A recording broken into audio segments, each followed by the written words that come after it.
Umabot na sa mahigit 14,000 pasahero ang dumagsa sa Batangas Port ngayong araw. Sapat naman daw ang mga barkong masasakyan ayon sa Philippine Ports Authority. Mula sa Batangas, may report si Jamie Santos. Jamie? May mga humahabol pang pasahero dito sa Batangas Port para umuwi sa kanilang probinsya para sa undas. Kahit Sabado na, sunod-sunod pa rin ang dating ng mga pasahero para umuwi sa kani-kanilang probinsya. Ngayon lang daw nagka-oras ang iba dahil may pasok pa sila kahapon sa kanilang mga opisina kaya ngayon lang makakauwi. Ang ilan nga may mga bitbit pang bulaklak para ialay sa mga yumaong mahal sa buhay. Ayon sa Philippine Ports Authority, simula kaninang alas 7 ng umaga, mahigit 14,000 passengers na ang dumating sa Pantalan.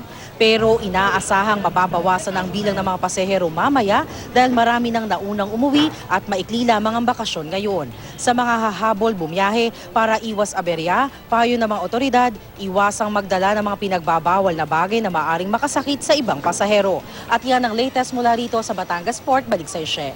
Yes, Jamie, pahabol lang na tanong, kumusta naman yung daloy ng trapiko dyan sa paligid ng Batangas Port? Kung yun ay nasilip nyo kanina lamang bago tayo umere.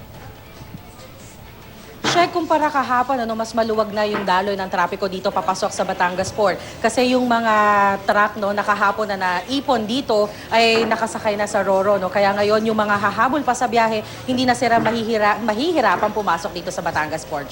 Meron ba mga nagre-reklamo dyan? O may napapansin ba kayo dyan, JB, na nag-overload na mga sasakyan o mga sasakyan na ngayon ay nakapila dyan?